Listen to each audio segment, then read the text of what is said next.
Marie-Catherine Kouassi.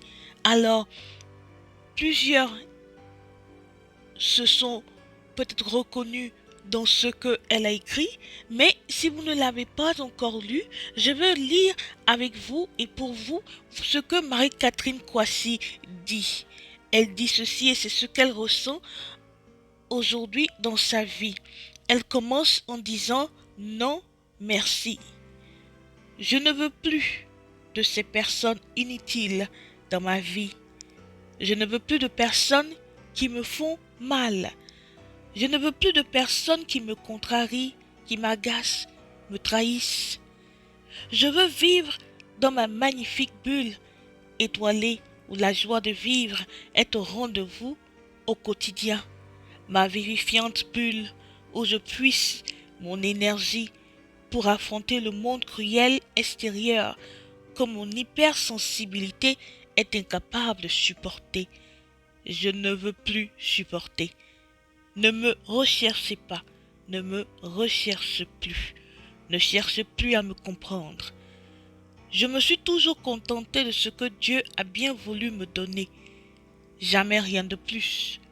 Mais là, aujourd'hui, je ne ferai plus d'efforts pour que les horribles choses se réparent.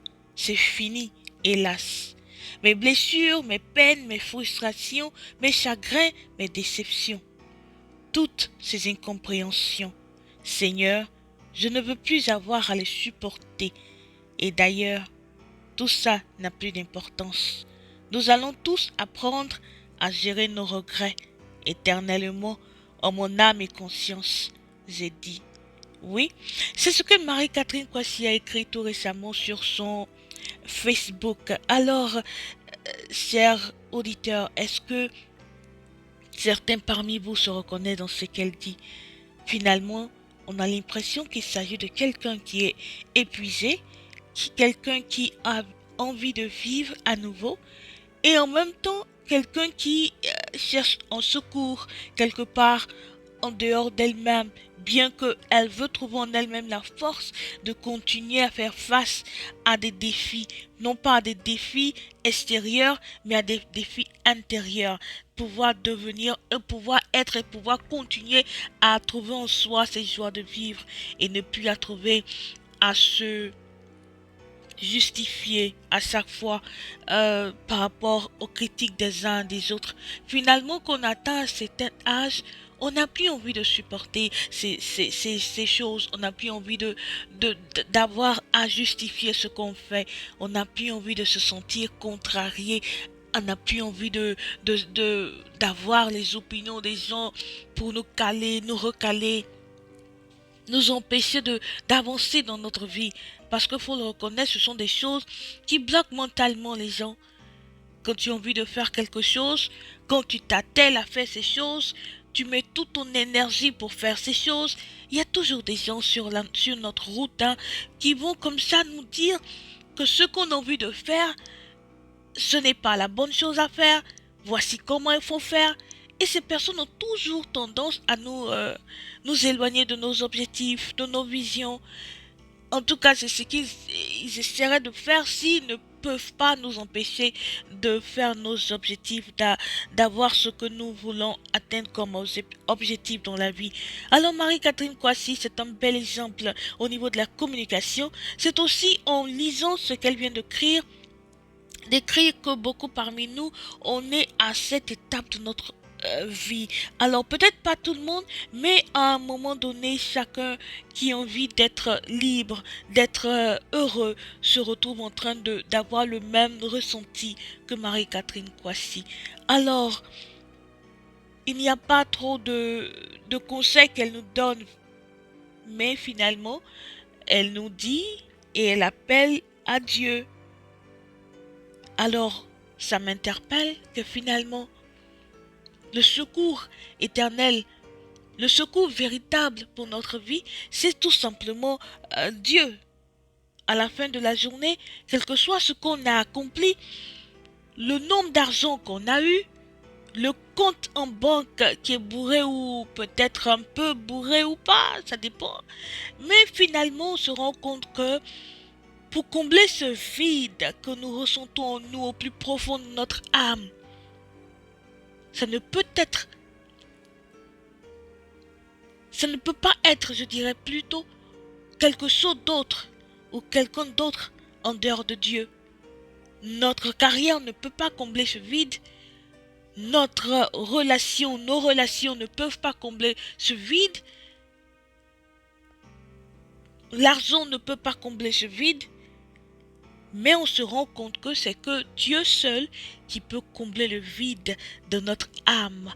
Alors que chacun saisisse cette opportunité ou ce récit et essaie d'examiner le récit ou la lettre ou les notes de Marie-Catherine Kwasi. Voici là où elle est aujourd'hui. Alors, véritablement, il est préférable de marcher tout au long de notre vie avec Dieu, pour avoir cette stabilité mentale, psychologique, émotionnelle, relationnelle. Parce que les gens ne pourront pas nourrir ce besoin que nous avons au plus profond de nous, d'être aimés, d'être véritablement aimés, où on accepte nos défauts, où on accepte notre soi sans nous juger, sans nous contrarier. C'est pas contrarié dans le sens où ce qu'on dit, on veut que tout le monde soit d'accord avec. Non, je ne crois pas que c'est ce qu'elle dit. Mais dans le sens où on te contrarie juste pour te faire mal, juste pour t'arrêter dans ton élan. C'est de cette contrariation dont elle parle. Alors, prenons soin de nous. Pendant que nous sommes jeunes, pendant que nous avons pris de l'âge, pendant que nous sommes dans une autre étape de notre vie, je parle ici là du troisième âge peut-être, prenons soin de nous. Quand nous avons tout donné, quand nous avons aimé, apprenons aussi à prendre le temps de s'aimer soi-même. Apprenons à prendre le temps de nous aimer, de nous chouchouter, de nous faire du bien, en faisant du bien à l'autre. Parce que quand on donne tout et qu'on se vide à la fin de la journée, on reste un peu triste, et beaucoup même trop triste, jusqu'au point où on n'a plus envie d'avoir des personnes autour de nous, parce que finalement, on perd confiance en toutes ces personnes-là. Et c'est vrai que ces personnes-là aussi ont une part à jouer dans le fait qu'on n'a plus confiance en elles, ou qu'on n'a plus confiance aux gens. Alors quand on prend le soin de prendre soin de soi, on arrive quelque part à s'identifier à la bonne chose. On arrive à appartenir à la meilleure des choses. Nos blessures sont moins douloureuses parce qu'on prend le temps de les penser. On prend le temps de les guérir afin qu'elles ne soient pas trop profondes.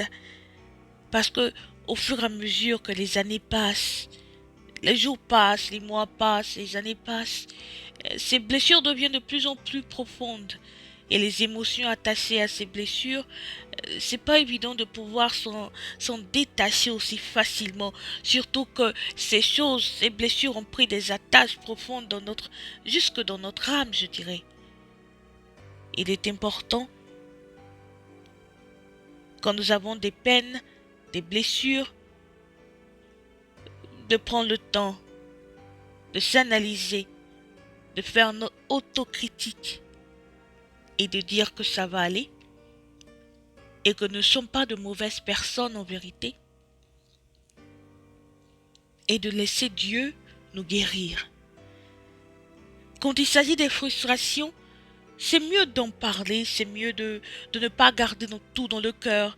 C'est mieux de dire qu'on a été frustré, que telle personne nous a fait du mal, qu'on n'a pas aimé telle ou telle chose, de le dire, de ne pas le garder en soi. Parce que à la fin de la journée, c'est des frustrations là qui font qu'on n'a plus confiance. On commence à avoir de moins en moins confiance aux gens. Quand on a été trop frustré par l'attitude des gens, dans leur comportement, dans ce qu'ils disent, dans leurs mots, dans leurs paroles, dans leurs attitudes, finalement, pourquoi leur faire confiance si tout ce qui vient de ces personnes n'est que de la frustration? Alors on préfère même être seul, n'est-ce pas? Je ne sais pas. Et vous, est-ce que vous êtes dans cette situation où finalement vous préférez être seul? On dit comme ça qu'il est préférable d'être seul que d'être mal accompagné. Peut-être. C'est aussi bon d'avoir des gens, mais si à la finalité tu es entouré de personnes qui ne sont que des sources de frustration pour toi, bien entendu, il est mieux que tu sois seul ou que tu sois accompagné ou que tu aies très peu de personnes dans ton entourage, dans ton précaré, si c'est ce qui te permet de rester en bonne santé. Parce qu'il n'y a rien à avoir des millions d'amis si personne n'est une source de confiance. Si personne, tu ne peux te confier en personne. Parce que ce que tu vas dire à quelqu'un peut se retrouver là comme ça dans la rue, tout le monde en parle, pendant que toi tu as pensé faire confiance à la personne. Ah, la vie est faite de surprises, n'est-ce pas? Nos chagrins, les chagrins. Est-ce que vous avez des chagrins? Les chagrins, c'est vraiment quelque chose qu'il ne faut pas trop laisser pérenniser dans nos cœurs, dans nos pensées, dans notre âme. Quand on est chagriné, il est important rapidement de se relever, de ne pas plonger dans ce chagrin-là, parce que finalement ce chagrin nous emmène à être dépressif, à rentrer dans une sorte de dépression. Qu'on s'en rende compte ou pas, ça finit par nous affecter mentalement. Ça finit par... on commence à avoir des, des pensées négatives ou tristes qui font que tout le temps de notre vie, nous restons à être dépressifs. Hein. Essayons d'éloigner de nous des chagrins en posant des actes aujourd'hui pour que demain nous n'ayons pas à vivre des regrets, à être dans le chagrin. Vraiment, il y a des bénédictions. Je crois que les bénédictions ne devraient pas être suivies de chagrin. Alors si c'est suivi de chagrin, laisse tomber, c'est pas une bénédiction. C'est pas une bénédiction. C'est comme dans les relations, hein. Quand on est en couple avec quelqu'un, c'est pas pour qu'on soit chagriné à tout moment, qu'on se retrouve en train d'être dans le chagrin à tout moment dans notre couple. Alors, c'est pas vraiment une bénédiction pour nous, en fin de compte. Mais bon, il s'agit pas de relation aujourd'hui. Ah, la déception. Je vous laisse, la déception, je vous laisse comprendre ce que c'est, parce que nous tous, on a subi, un tant soit peu, des déceptions dans notre vie. C'est quelque chose qui fait mal parce que on s'attendait à quelque chose et on a été déçu. Déçu, déçu, déçu. Je ne sais pas, à l'église, au travail, dans nos relations, peu importe, dans notre carrière, on a eu des attentes et on a été déçu parce que les gens n'ont pas pu nous apporter ce qu'on avait espéré. On a semé, on n'a pas pu récolter ce qu'on a semé. On a nous-mêmes fait des choses qui nous ont ramené des déceptions parce qu'on a eu des pensées qui ne sont pas réalistiques, hein, qui sont des pensées un peu au-delà de nos forces, peut-être parfois, pour qu'on se retrouve dans des déceptions. Il y a des gens, tu les vois, tu sais que c'est pas des gens en qui il faut faire confiance, mais tu les aimes, tu leur fais confiance. En retour, faut s'y attendre. C'est des personnes qui pourraient nous décevoir. Qui pourraient nous décevoir. Faisons attention à nos choix. Faisons attention à ce que nous approchons de nous. Et restons toujours à pouvoir s'aimer soi-même. Parce que c'est quand on s'aime mieux, qu'on apprend à mieux s'aimer, qu'on peut aimer les autres de manière saine, sans sombrer dans les passions qui finissent par nous heurter. Et vous savez, quand ça se termine dans des pleurs, dans des chagrins, on n'a plus envie de vivre parfois. Se lever même tôt le matin, ça devient compliqué parce qu'on n'a pas envie d'affronter ces choses encore. Quand on va se réveiller le matin, on va se retrouver encore en train de réfléchir, oh mais qu'est-ce qu'aujourd'hui va être, j'ai été dans telle ou telle situation, aujourd'hui qu'est-ce qu'aujourd'hui va, comment aujourd'hui va être. Essayons de poser des pas aujourd'hui pour que demain, on ne soit pas déçu, on ne soit pas dans le chagrin et nos blessures sont de moins en moins douloureuses parce qu'on a pris le temps de soigner nos blessures. On a pris le temps de se chouchouter. On a pris le temps peut-être même de partir au restaurant nous-mêmes. Tu prends un verre, une glace, tu t'assois, tu lis ton livre, si tu aimes lire des livres, pour ceux qui aiment lire des livres, ou tu écoutes ta musique là en paix, et puis bon, tu prends du bon temps, tu admires la création de Dieu, et puis tu rentres chez toi. Les discussions, les conversations qui ne t'apportent rien, c'est pas la peine de forcer, tu laisses tomber. Tu regardes la télé, il y a de bonnes choses à la télé. C'est vrai que sur Facebook, il y a tout et n'importe quoi, mais aussi de bonnes choses, hein. Il y a aussi de bonnes choses. Alors, il est plus préférable hein, d'avoir de bonnes personnes autour de nous. Mais si ces relations sont toxiques pour nous, c'est pas la peine de forcer parce qu'on finira par en être malade.